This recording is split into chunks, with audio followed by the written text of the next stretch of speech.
Today's podcast is brought to you by Audible. Get a free audiobook download and 30-day free trial at audibletrial.com/spookshow. Then go over to morbidlybeautiful.com as we are now part of the Morbidly Beautiful Podcasting Network. It has been established that persons who have recently died have been returning to life and committing acts of murder. Have you checked the children? I want to play a game. The box. You opened it. We came. Here.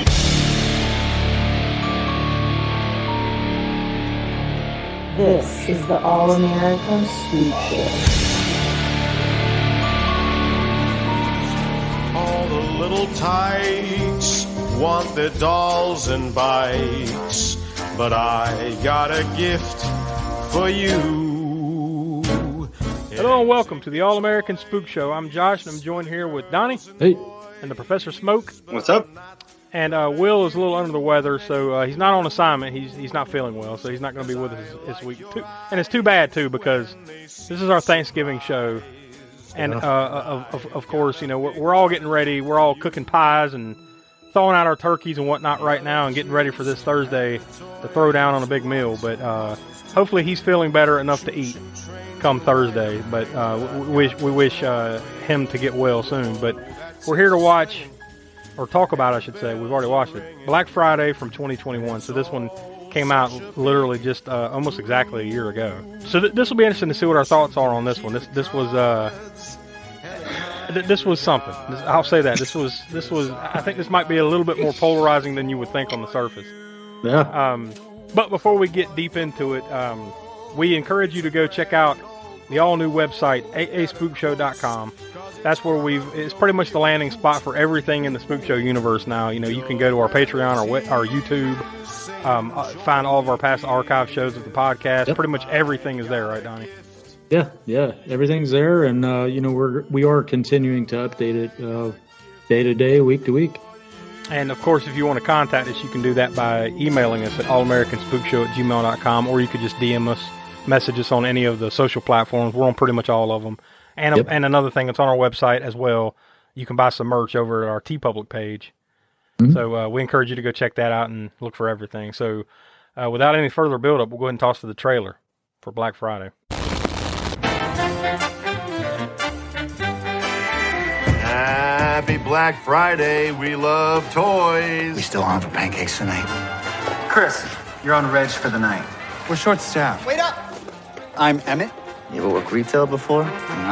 There's no day more harmful to retail workers than this day. Oh, what do we love? Toys! Good job. Places, everyone! 3, 2, go, baby. Go Black Friday! Thank you very much. Happy holidays. Holy shit! What the? There is something wrong with the shoppers. Oh, we gotta do something. We're 1 hour into Black Friday, and we're escorting customers away from the store? No. Was that the new guy? Our shoppers are going crazy. Whatever you do, don't let them gather. They're building something. At this point, we're just in their way. We're gonna have to fight.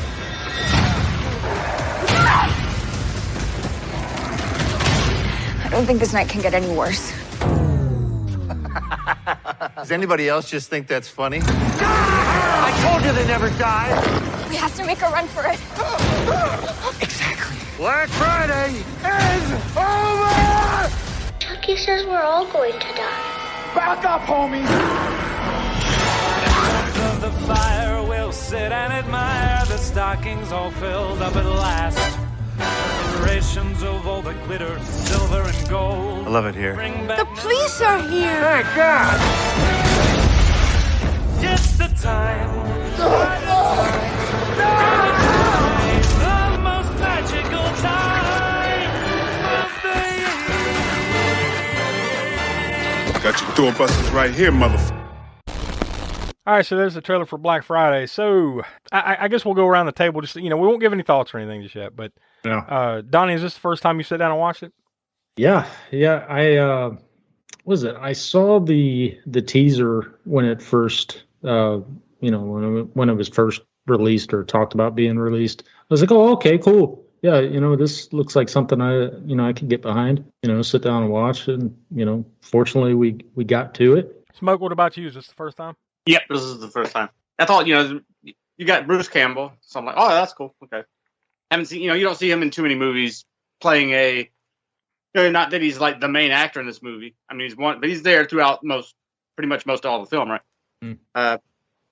Yeah, I'm surprised I didn't see this before. It came out a year ago, and it's not that many Thanksgiving horror movies out there. Hell, we've already watched Home Sweet Home. That's one of the that's the old school ones that.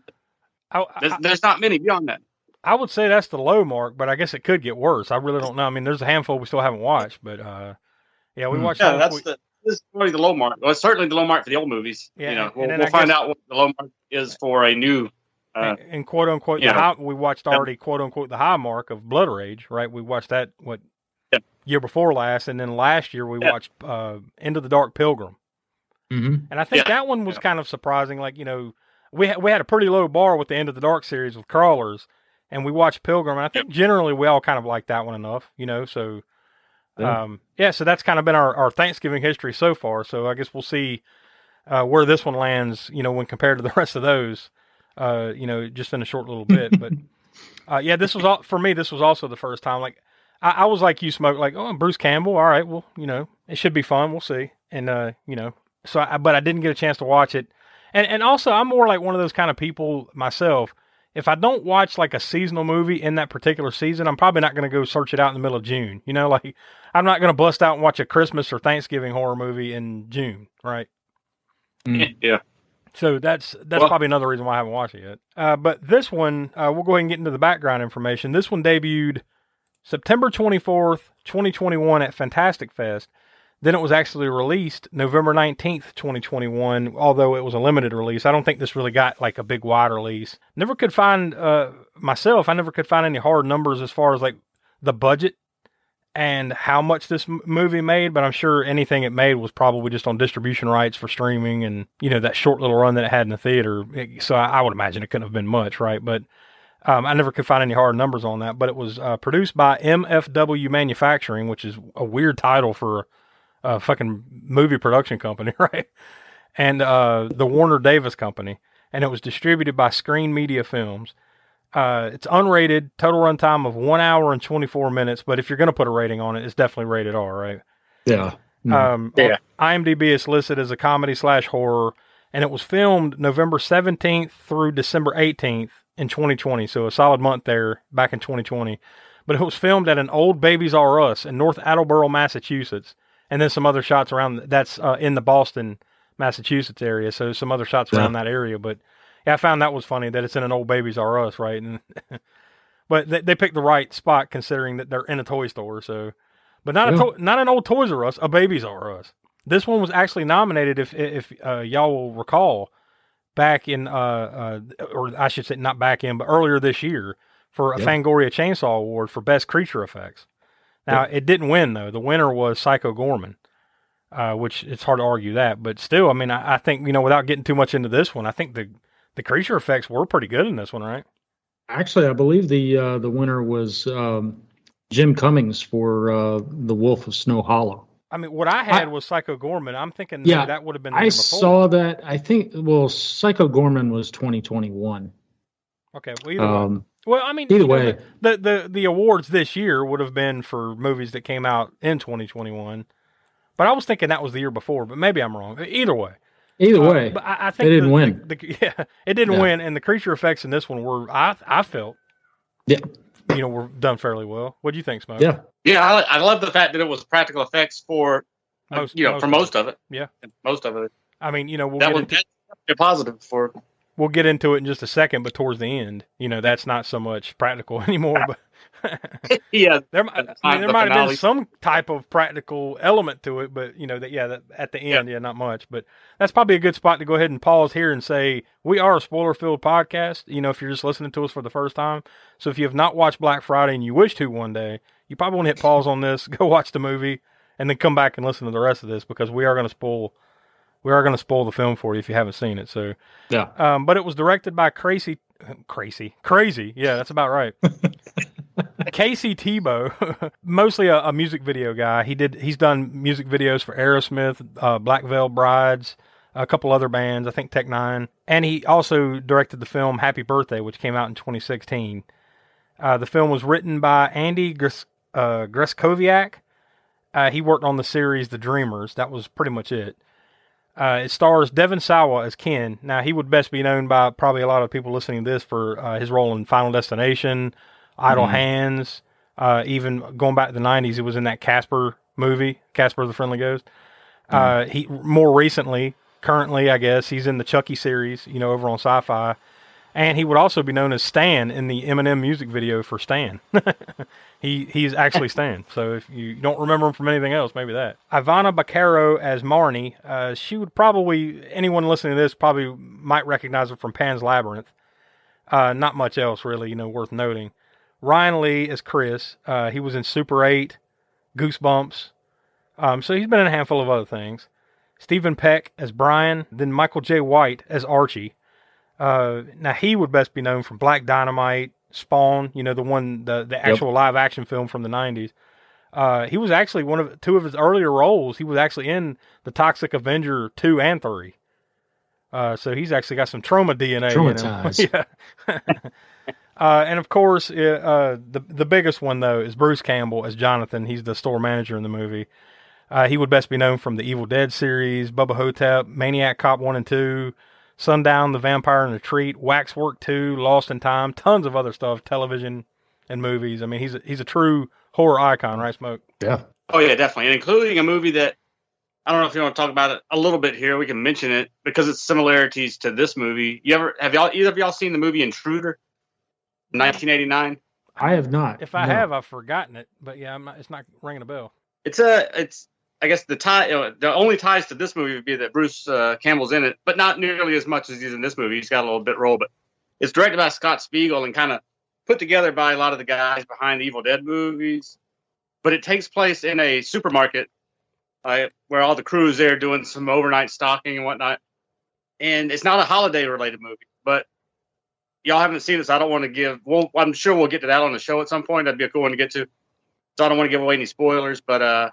some similar things happen, which could be slasher related, or it could be supernatural, it could be otherworldly, it could be whatever. Let's just say things start happening to the stalkers in the supermarket, and it goes from there. So I noticed some similarities there, but with that, before we get into any details of this movie or how we feel about it, that movie was infinitely better than this one. But so we need to get to that one at some point. All right, so that's all I had as far as like the background stuff, of who's in it and whatnot.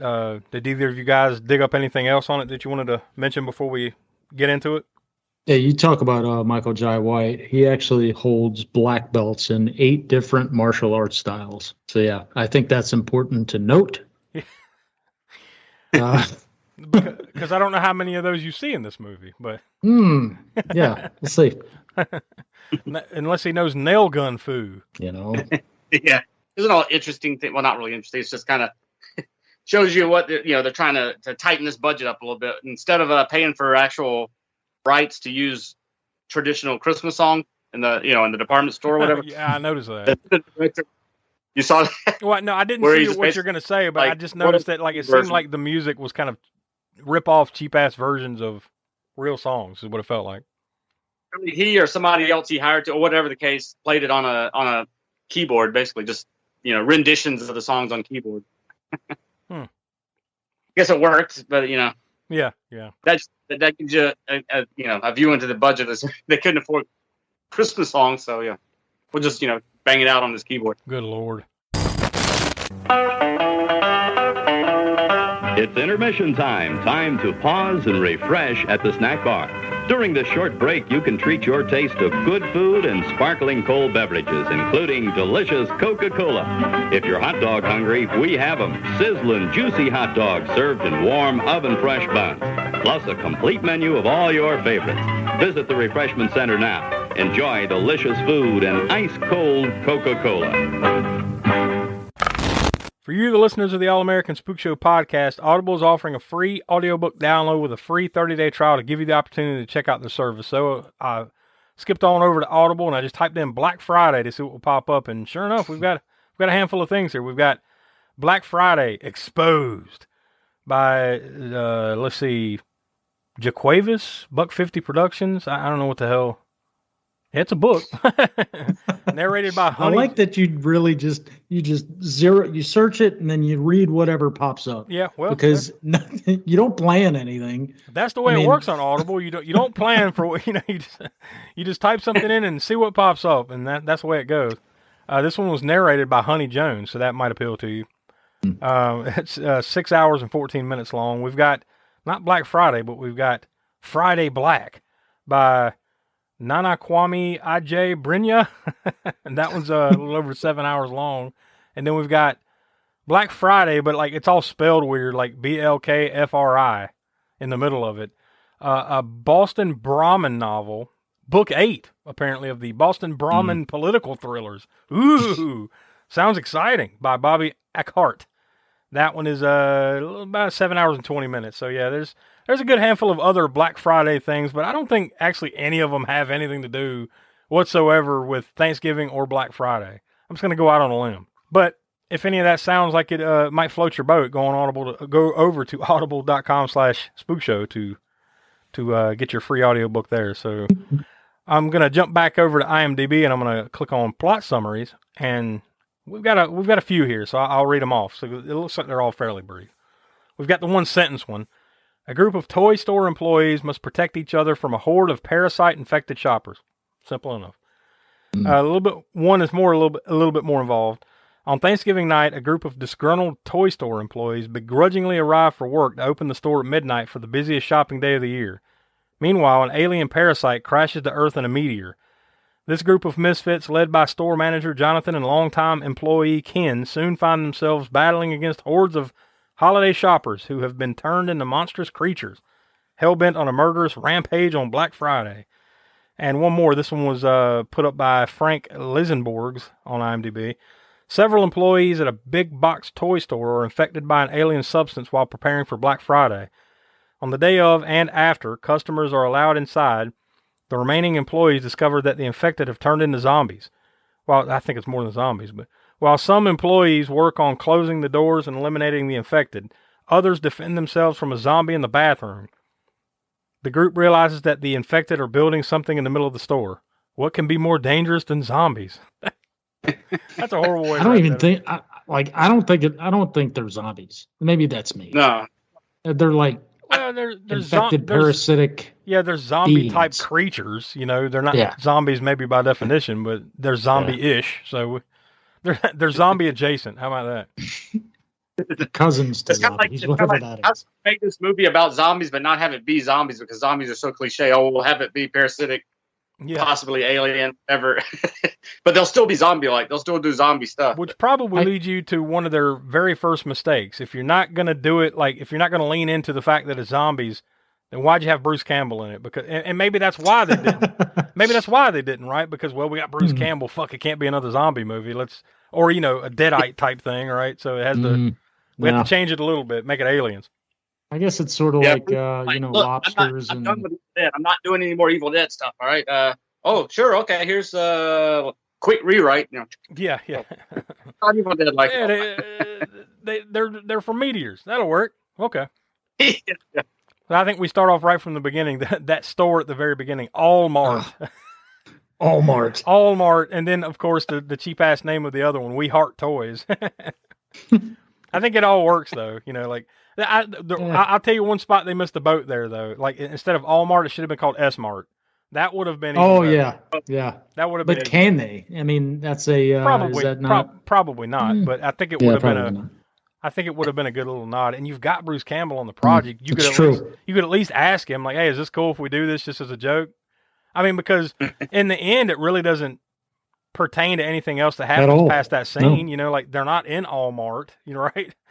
It should have. It totally should have been S-Mart. Yeah, it was missed opportunity. Missed opportunities all around in this little movie. That may be the theme. I don't know. Maybe. Yeah. We'll see. What do y'all think about like all the retail stereotype employees? Like, I'll tell you what, man. did they nail that? If there was ever a thing to nail that, yep. I mean that exists, and the writer Andy, whatever the fuck his name was, Andy Gruskowiak. Sure. So you do when you clean it up. I did.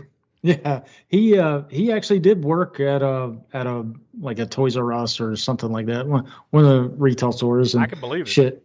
Yeah, like, man, working retail made me hate people. That's where it started, and it also made me hate Christmas music. That's where it started. That's where it started. That's where it started. That's about the time I realized I hate the human race to this day.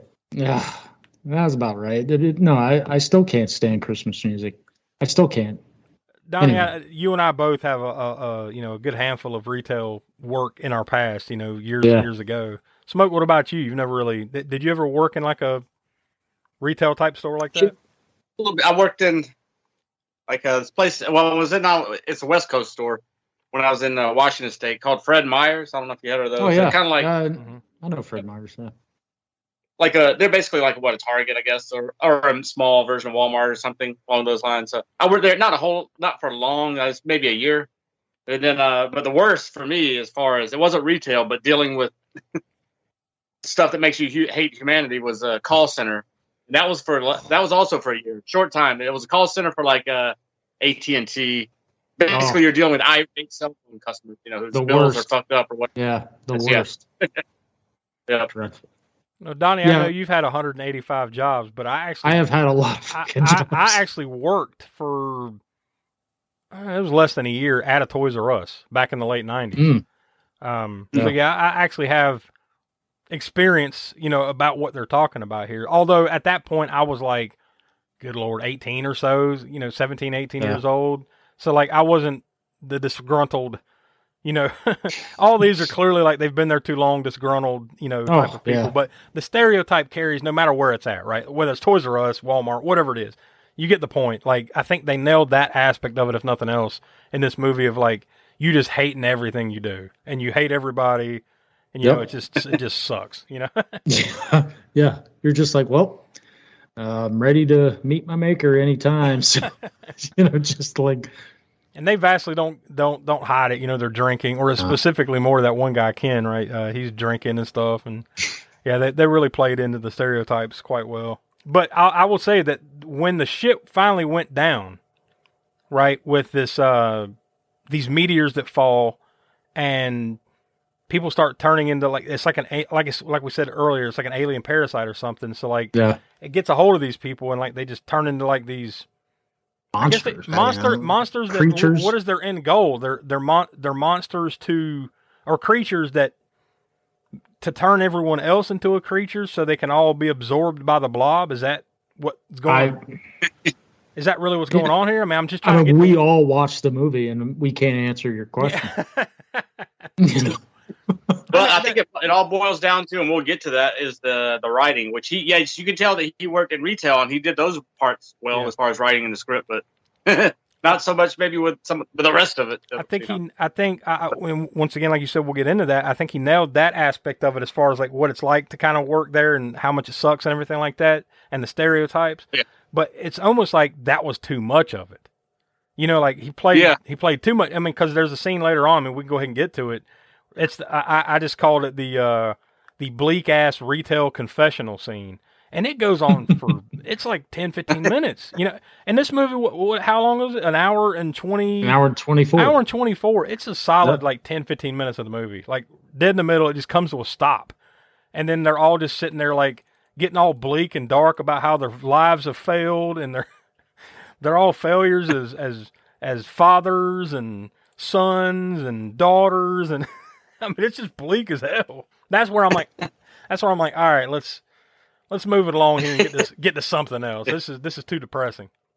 Yeah. I mean, the movie started off well when it got to the part. What was the part where they first see a creature or whatever? It's like boom, it opens up and there's like this amorphous blob. Like you said, you mentioned blob. It does have some stuff that reminded me of the Blob, specifically the Blob remake in the 80s. That very pinkish pinkish alien glow to the creatures and stuff or whatever. But yeah, that first scene where that thing opens up and it's like sprays the guy in the face or whatever.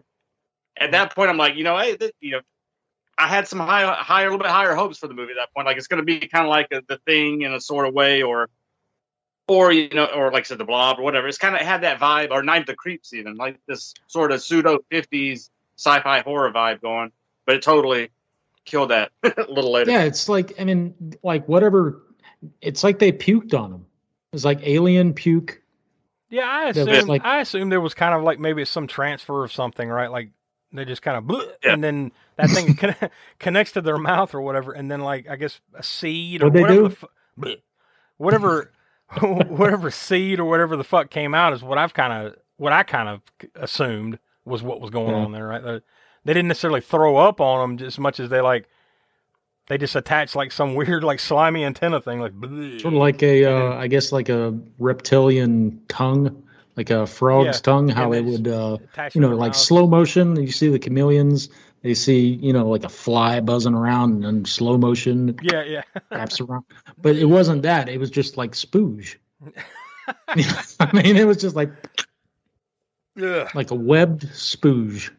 And then there was always mixed results with it too. Like when Anita gets like when it I think it was the new guy, right? He turns into one of them, and then he kind of does the at her, and then like not only does it hit her in the mouth, but it like comes through her mouth and stabs through her neck. So it's like, oh fuck, like what came through her neck? Like it was just whatever the fuck. I don't know. It gets inserted some in alien their mouth, shit because right? But like you didn't see that happen again, right? Like Yeah, that's where it never was like happens again. Inconsistent in how these things played out, right? Fucking knows. But that was I'm sure we'll get to that in the gore score, Smoke. That was one of the more, gorier parts, right? And there were some moments of it here, throughout, I think. Yeah. I mean, they kind of did miss some opportunities there to be a little bit more like, I mean, if you're going to have that one be like that, why not have the other ones be splattery like that as well? And some other way. Like maybe it busts through the back of somebody's head instead of through, Yeah, that was actually something else. Like with Anita, like it, Emmett puked on her, and then that thing stabs through her neck, and then she's dead, and then she comes back. Yeah, as this parasitic, but she's kind of weak. She's just kind of like, and then just kind of falls back down, and then you never see her again. Yeah.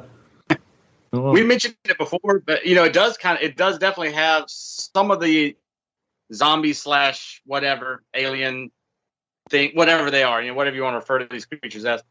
There was some very Deadite like ones in there, like the grandma one, right? Yep. One that had the necklace, grandma or whatever, and that she very much reminded me of like Henrietta from Evil Dead. Not quite the full on long neck Henrietta from the basement scene, but right before she went that far into the Deadite, thing. Not long when she just kind of like she basically kind of looked like that. Not long after the Anita scene there, when they went back outside in the store, it turned to shit really quick. I mean, like, you assume they're just going to open the doors and there's monsters running around and stuff like that, but this is like, now it's done dissolved into, something else, like, and they're chaos. It's just, I mean, like, the place is just torn to shreds. They're building some kind of shrine or whatever the fuck in the middle of the store, like, but it seems like this happens all in like 5 minutes. Like, it's unrealistic timing.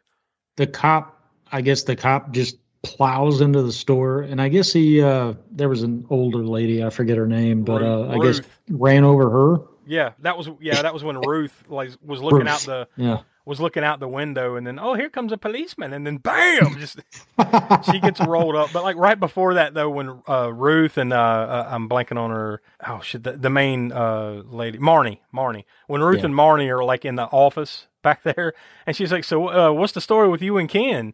Is there something going on there? And she's like, no, we're just friends. Oh, you're consensual fuck partners, and she's doing the the whack off thing. I'm like, oh shit. All right, Ruth. All right. That Ruth was batty. That woman was crazy. Just one of the Golden Girls. Once again, playing into the retail stores stereotype of like, well, there's always one crazy old lady. Of course. There's always a drunk or a guy that's been working there too long. There's always, all these things. They played that well. Archie, right before he goes down, that's Michael J. White's character. Yep. Got your doorbusters right here, motherfucker. There was some. You know what? Like, he just died. Like it was. The thing is, you don't see him get killed. Like he has like a knife, or whatever. It's like, and then he gets sucked up by, I guess, an alien parasite, You don't and see then it. like a piece of like intestine or something, flops down, Somebody presumably his.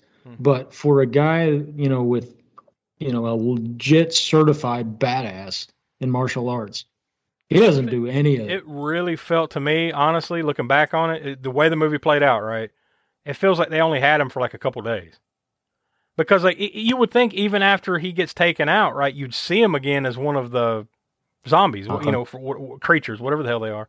You would see him like as a creature, but no, you never see him again. Like he's just fucking gone. He's out of the movie, right? Yeah, unless I like blinked and missed him. If you look back on any of Chuck Norris's movies, how long does it take to do a roundhouse kick? Doesn't take any fucking time. Well, it's hard to compare. Like literally, anyone. You can't compare anyone to Chuck Norris. Come on, let's be real. Well, I'm saying the timing, the timing of a roundhouse kick or even a freaking karate kick. And hell, I know we'll get to this, but Carl in Die Hard tried to karate chop John McClane. Like that didn't take any fucking time. Yeah. Shit. Yeah. I'm just saying, missed opportunities.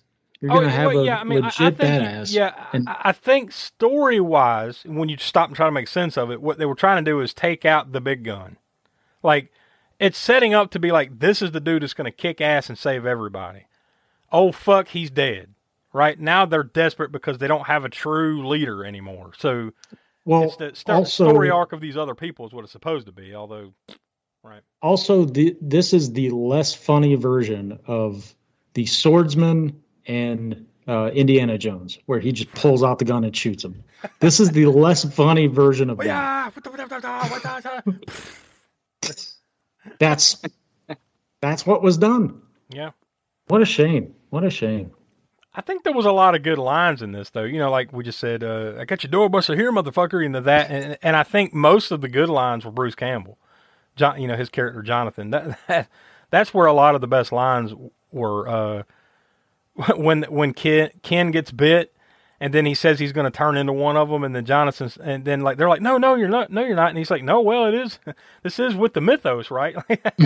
That's a pretty good line. And then later on, when he calls Brian Juicy, right? He calls him one of the you're slow and juicy or something like that. So you get in the back of the line, and then Brian later on says, I can't see anything, and Jonathan says, shut the fuck up, Juicy. There's a lot of good lines there, but they're mostly from him, to be honest with you. Yeah, and unfortunately, you like. I mean, I guess it's the writing too. You think with Bruce Campbell it would be even funnier than what it was, but it's not his fault. I mean, I think it's the writing. I think. Well, then again, he was executive producer on this, but maybe that was probably, I would imagine that's probably how they got him in the door. Probably, yeah. But I'm sure he got extra points, so to speak, for that. Right? Yeah. Sure, he made extra money because he was an executive producer. So, yeah, still, I really wasn't disappointed with his part. I think he did his part, and he was fine doing his thing. He was Bruce Campbell in this movie. That's what he was. Yeah, and but he delivered some of the best lines. This was not the movie I saw in the trailer. This was not it. I don't see how he got from the trailer to this. Because the trailer, I was like, hey, all right, Bruce Campbell, Michael Jai White, I'm down, All that means is that they had a good editor. Yeah. They had someone that could put together a hell of a trailer, but, you can't fix the movie necessarily. I don't care how good of an editor you are. Sometimes it just is what it is. You can only do so much with the material that's put in front of you.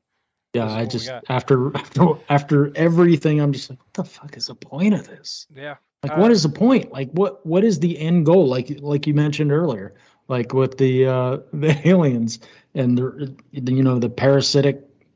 What are they building? Why? I mean, there's so many questions. Let's break it down. Well, they land here in a meteor, right? I assume from wherever the fuck they are or whatever it is.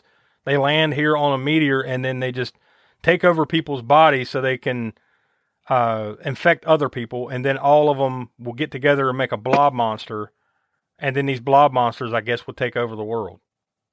Okay. So it sounded like Superman until you mentioned Came here in a meteor. Okay, Superman. All right. And then the rest. All right.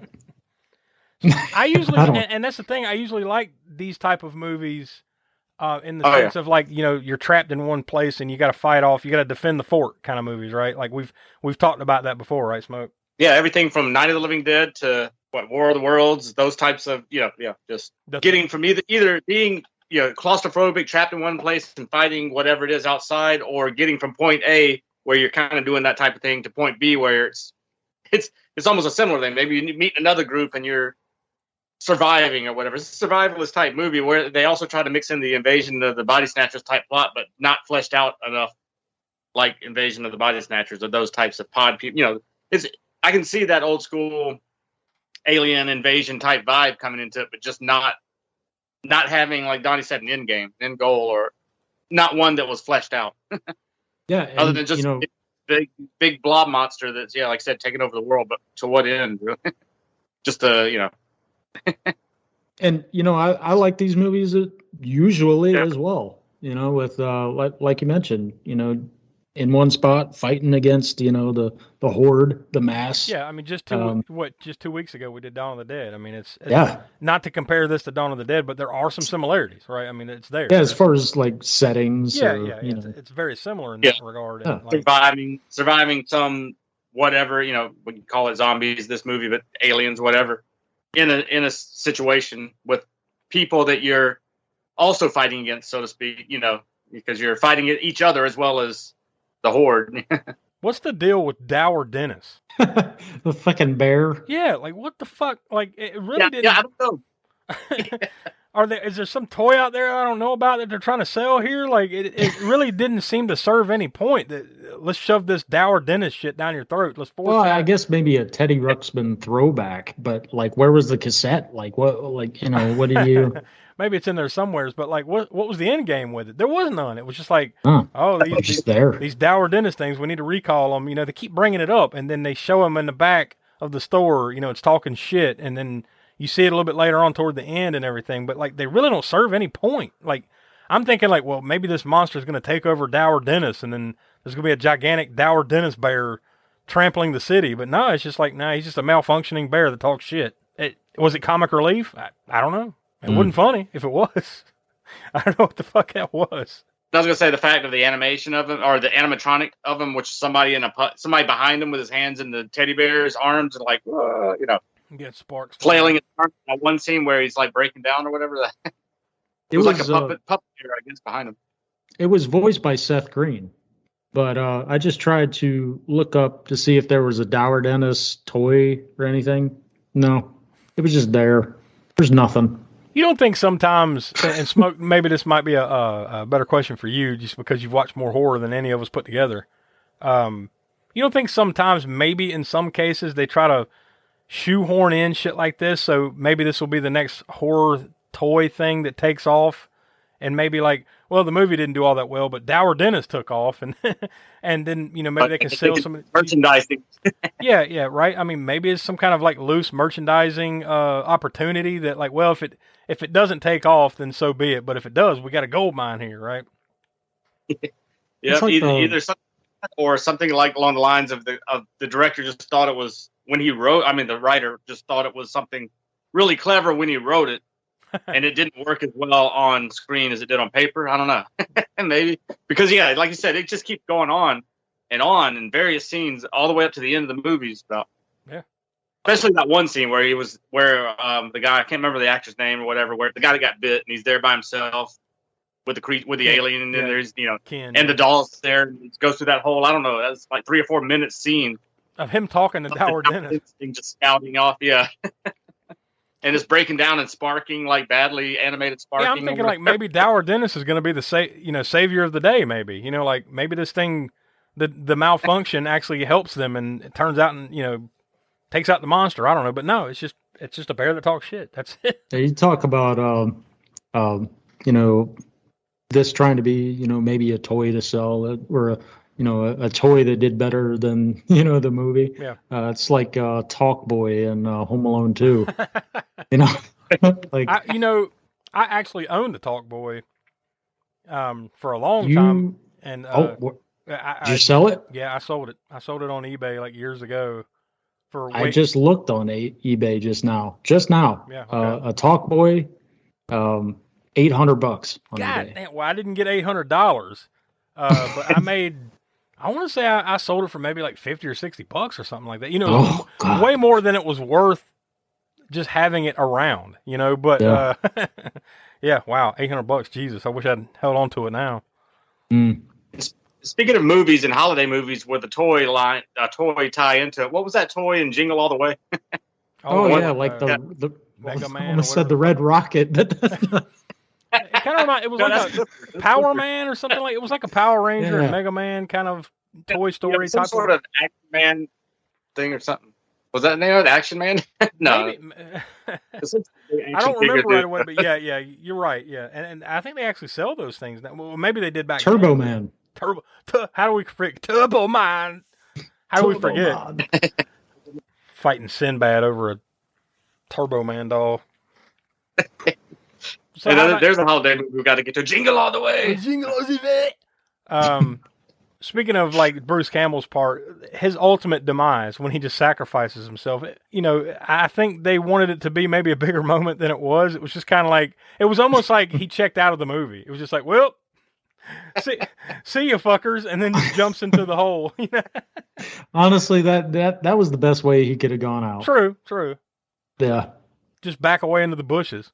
I mean, that's what it felt like to me. It was just like, well, it's time for me to be a manager now. Peace out. And then he didn't really save him, right? He didn't do anything. He just sacrificed. He made the monster more powerful. Yeah, I guess he just got absorbed at that point. Like it was just like, Archie, Michael J. White's character. Like he just went away and you never saw him again. So it's just, all right. So the end game is that they all get absorbed and all this little thing that they've put together. There's this pink blob throughout the movie. And then there's a shopper blob monster. This is the final boss of the movie. It's a big ass monster. Like, you know, what would you say? Got like two faces. It's kind of like morphed high. And it's just, you know, kind of like The Thing, you know, the John Carpenter's The Thing, and that, you know, the way it looks, like not size wise, right? It's like I said, it's like 15 stories tall, something like that. But the look of it looks like Clayface and Batman gone wrong. You know, it's all mixed up, multiple faces, arms, and everything. It's just a blob, and that's your ultimate boss. That's your final stop on the road. And then Brian, who's just been a prick the entire movie, which he was pretty good at being a prick, you know, the entire movie. He walks up, and this is where you started to lose me a little bit here. Maybe a little bit before that, but definitely here. When he goes up and tries to just reason with, he's just trying to reason with. Look, I know how to be a manager, and I know how to talk to shoppers. So he goes up and he's trying to reason with this thing, and then it just bends down and flicks him away. I mean, that was funny, but like, I was just okay. What the fuck is this? You know, like you're not trying to fight it or anything. You're going to try to reason with the damn blob monster. Get the fuck out of here. This is stupid. And you know what that blob monster looked like? I mean, we've talked about toys most of this time. Do you guys remember it's like those 80s little toys, those old muscle figures? Yeah. They were all pink, all of them. Didn't have any other colors. Kind of flesh they were just pink. That's exactly what this thing looked like, except that they had like two faces or like multiple faces. It just looked, you know, just something dumb. And honestly, that right there, as good as the creature effects were and everything, the stuff with the blob and then eventually the blob monster was what made it look cheap to me. You know, like if they'd have come up with something that was a little bit more practical there, you know, maybe it lands a little better. I don't know, but it just looks so fake, especially the blob. When the blob is like busting through the roof of when the pink blob, before it turns into a monster, it's just a pink blob. And it's kind of seeping out of the little roof, you know, the skylight in the roof. It just looks so fake to me. But who was it that launched the forklift at its head? That was Chris. Chris Grits. Yeah. He gets in the forklift and kind of hits reverse, and then they kind of let it go and let it launch. Yeah, but that's also kind of dumb. And the reason I say it's Kinda. dumb is because he is 130 pounds, something like that, 140. Skinny dude, He's yeah. not much, Yeah. but that thing's going. It's barely going in reverse, and forklifts don't move that fast anyway. No. And this gigantic alien monster's power has been unmatched this entire time, But a 130-pound kid is holding down, and then as soon as he that's what jumps off, it's like a slingshot. Yeah, that's what. What the? Well, maybe that's what holds it back. Maybe you can maybe he put. I think he did throw it in forward or something, right? Maybe he's got it in reverse, and then I love how you're trying to reason with this. I always try to do that, but I'm just saying he's got it in reverse, and then right before he jumps off, he puts it in drive, and then because the thing had splooged on him, and it went, and it was connected to the forklift. That's when it, just launched it straight into its head. But that's what kills it, right? I mean, that's what it dies from, is having a forklift launched into its head. Yeah. Well, it's okay to say you're on Casey Tebow's payroll. Yeah. Trying to reason. Yeah. Him and Gaskowski, or whatever the hell his name was, Rob Gronkowski. Andy Gruskowiak. Yeah. That's his name. Was it? But yeah, you did see a couple more monsters in the distance. That was the kicker. That was the kicker at the ending. So they take this monster out, and then they get in the car. The last three, I think it's Ken and Marnie and Chris, right? They're the final three, and then they get in a car like, hey, we got to make a stop first. What's that? We got to get some pancakes. And then as they're driving away, you see at least two more monsters off in the distance. So I find it funny that you just went through this god awful experience fighting a 15-story tall monster, and you're still cracking jokes about pancakes. Meanwhile, you're driving into the apocalypse. Wouldn't you just assume, even before you drive off, that you were in an apocalyptic situation? Your store wasn't isolated. These things would be all over the world, right? Wouldn't you assume that? But apparently not. Let's go get some pancakes. The end. I assume that's what we all felt about it too. Just utter silence. Yeah. I'm just honestly, I'm thrilled that we're done with it. Not so fast, friend. We need to watch it again for next week because fuck us. No, it's. Well, I think we'll get to it. Well, we'll go ahead and dive in. Before we get to our usual bits and everything, I'll go ahead and I'm going to start this off. I'm going to start the star ratings off on this one because I think y'all are going to be more surprised by what I say about it than I'm not going to be as surprised by what y'all have to say about it. I think as stupid as it is in a lot of points, I think it's fun enough. If it's on and I got nothing better to do, I'd probably watch it again. I wouldn't go out of my way for it. I'm not saying that. But I think there was enough fun to be had here. And the other key thing here is that it's brief. It's only an hour and 24 minutes long. So there is that. It's not something you'd have to devote 2 hours of your life to again. It's a brief watch. So if I'm watching something just for some gore, some cheap fun, popcorn flick type stuff, I'd probably watch it again. Want to seek it out? No. So I'm going to say 2.25.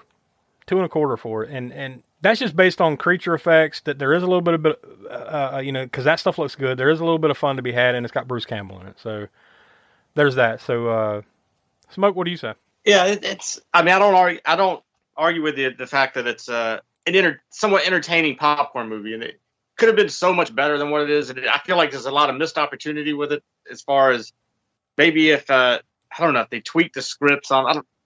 The script just seemed weak to me, as far as all the things we've discussed. The characterizations that were spot on, as far as, like you said, his retail experience and whatever. But when you're watching this type of horror movie, you don't really care so much about the details of retail experience. That more like the plot getting from point A to B. Yeah, I said earlier, that is a drag too, and that whole scene in the middle that was too long. But yeah, go ahead. But yeah, I love the practical effects. That most of the movie was that.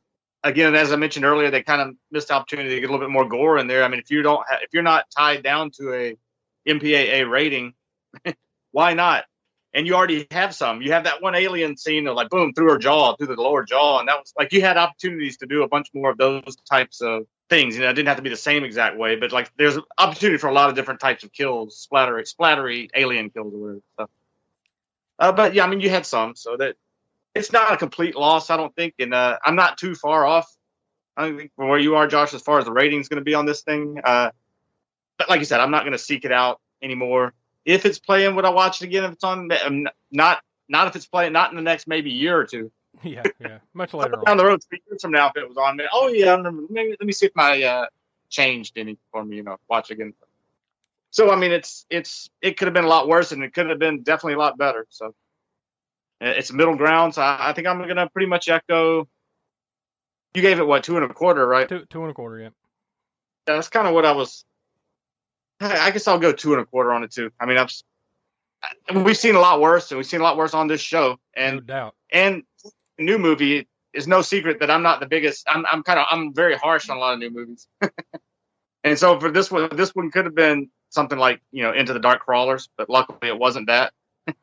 Wasn't that bad for me. I mean, I know, Josh, too. You're a little bit more forgiving of that movie than all of us were, a little bit, as well, maybe. But yeah, a little. But yeah, this one wasn't that. I mean, I'd much rather watch this again than say pull out Crawlers and watch it again. So. Yeah, true.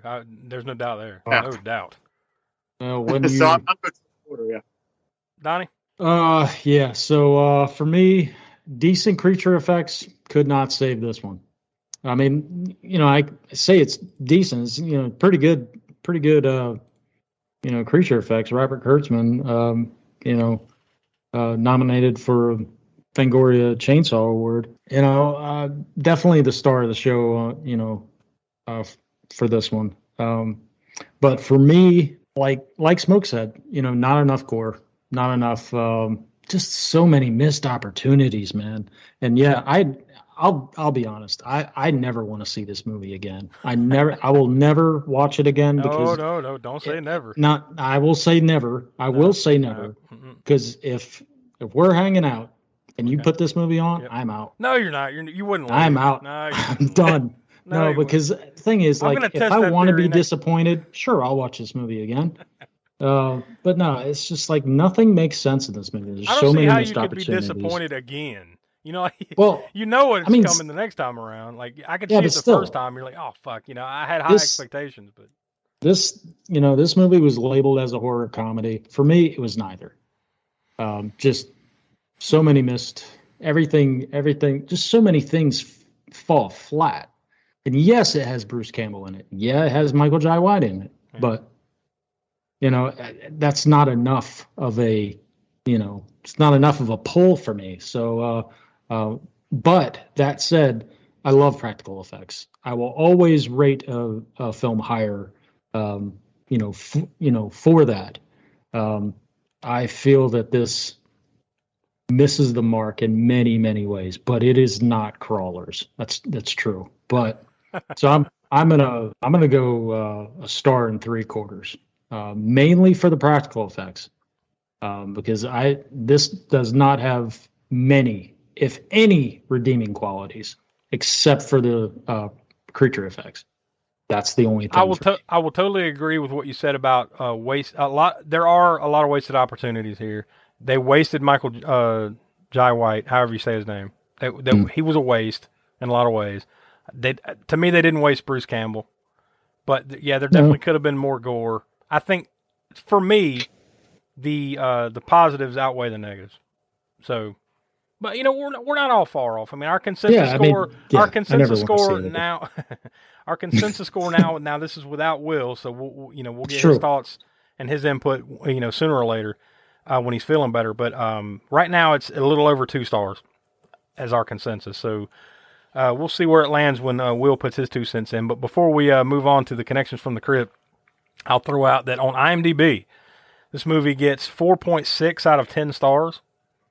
So, that's fair to what we just said, mid, right? Metascore of 52, mid, right? That's out of a scale of 100. Rotten Tomatoes, the tomato meter, 65%. But the audience score, 33%. So I think, once again, you average those out mid. So I think that's what you get here, is you get something in the middle. It's not great, but it's not horrible. So it just is, I look at it as a popcorn flick. It's just something fun to put on, maybe around this time of year, but maybe we all have different definitions of fun. I don't know. Yeah. Well, right, it's like right after you watch Home Sweet Home, you pop in this. Right? God damn. I still have not seen Home Sweet Home, which I'm sure we'll get to on Spookshow Rewind. Yeah, we will, but yeah. Get ready for a big old bowl of shit. And corn. Lots of corn. No, I'm sorry, not corn. Peas. Peas, everybody. Peas. Eat a bunch of peas. Yeah, so we'll leave it there for now. As far as our ratings are concerned, we'll get Will's thoughts eventually, but yeah, it's probably not going to change much. I will say this one wouldn't surprise me if there's some shaving off or adding on our 5th anniversary show. This is a candidate for everybody changing their scores. I got a feeling. We'll see. A year from now, we'll see. But yeah, Donnie?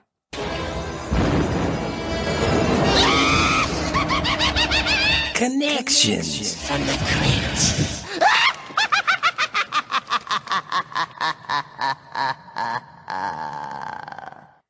Surprised he had anything left in the tank there. Yeah, just got to let it roll out. But no, if you're just joining us for this episode, I'm sorry, this is the episode you had to join us on. But no, what we do with the Crypt Connections is we connect this current film to past Spook Show episodes. So with this on the cast side, we've got Bruce Campbell connects to a past Spook Show episode when we did the Evil Dead, and on the crew side, Robert Kurtzman, makeup effects for this one, Black Friday. Also did the effects for Dr. Sleep and Dr. Giggles. When we so those are past Spook Show episodes. Dr. Giggles we did with the Hero Movie podcast just a few weeks ago. And that's an interesting comparison too. Just before we move on to the gore score, Dr. Giggles. That's what this movie feels like to me. Mid. See, like I'm just saying, right? Like there's a lot of shit that falls flat and a lot of shit that works for it. With Dr. Giggles. In comparison, if you want to say this is pretty close to Dr. Giggles for you, what did I rate Dr. Giggles? I don't know. What did I rate it? For Dr. Giggles, you gave it you and I both gave it 2.25 stars, and Smoke gave it 2.5. So yeah, I like this. I like Dr. Giggles better than this. Oh yeah. Well, yeah, and your rating reflects that. But and I agree. I'm not saying that Dr. Yeah, Giggles, I know. Saying this it's is just better than Dr. Giggles. It's got a similar type of this feels vibe. like that to me. It's like okay, all right. It could have been better. It's corny as shit, but all right. Maybe I'll watch it again. And I think therein lies the one thing that we've talked about many, many times, when it was made. That movie was 30 years ago, so you're more accepting of it than you would be for this movie that was made last year. I think that's the conclusion you come to. You're willing to accept shit from 30 years ago more than you are accept shit now. That's right? true. That is a very good point, and fuck you for making it. No, I think we're all like that. I'm not accusing anyone of anything. I think we're all like that. You're more accepting of the shit from when we grew up, and than you would be this. Like if this movie came out, correct me if I'm wrong, this shit had come out in 1987. Tell me you wouldn't love this shit. You probably would. I don't know, man. It's different. It's different. Yes, but yeah, it's like a different time period. You have different effects. Like if the monster had been completely practical, it probably would have looked a lot better. Yeah, I probably you're right. I probably would. Yeah. What do you think, Smoke? Thing is though, yeah, true. Like in that time period, this movie kind of was made in various different ways, and we kind of mentioned it along the way. Like 1988's The Blob remake. Very similar in theme and stuff. Yeah, I mean, well, definitely with the blobby type. I mean, I would say they were probably influenced by that movie for the blob type effects that they used. And then also, what was another one that's kind of similar? The one I mentioned, The Intruder, which y'all haven't seen yet. That one, that one's one. Once we get to that, I think you'll see. Like, I think y'all will like that even better than this movie, and you'll see the similarities, and you'll see the fact that that it was made. It was made in the 80s. It was late 80s, going into the 90s. But I mean. And is it the thing of being more forgiving? But to see that movie, it had better writing, though. I think it took those gore effects a little bit higher level than this movie did, But yeah, like I mean, I see what you're saying, though. Yeah, I'm definitely, and I definitely admit that I'm more forgiving of older movies than I am of newer ones that could be of similar quality, And yeah, that's just it. That's just the way it is, I guess, for Like I said, we grew up with that.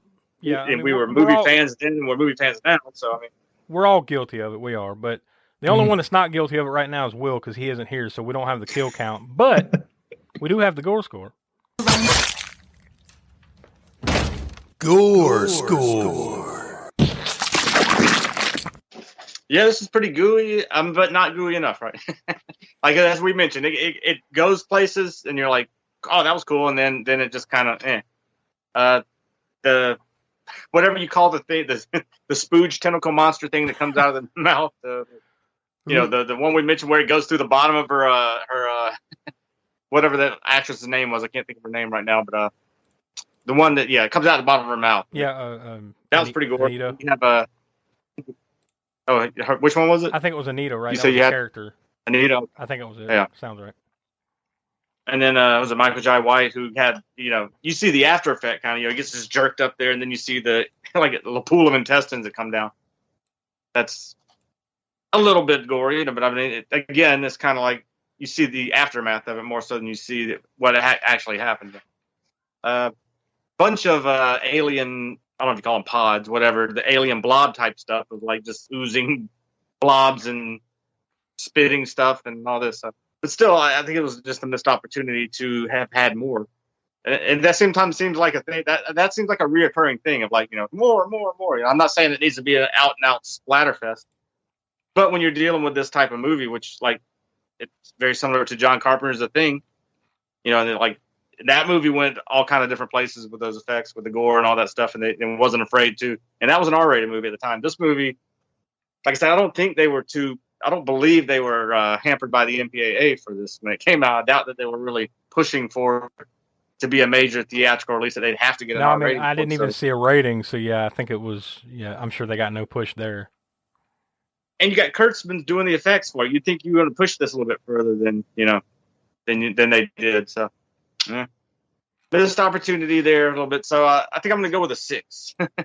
I think the things that were there that were gory deserved that 6 and bring it up to that level. But then there was a lot of times when it just, you see a little bit of aftermath or after effects or whatever, or it just didn't lean heavy enough into it.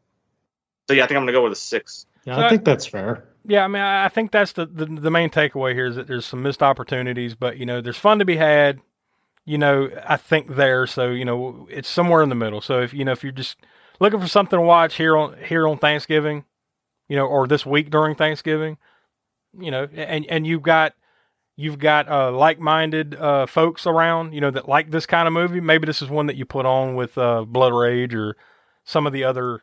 I don't think any human being should recommend Home Sweet Home to any other human being. But if you're putting on some Thanksgiving-ish type of movies, I think this is one you can throw on. That's just my opinion.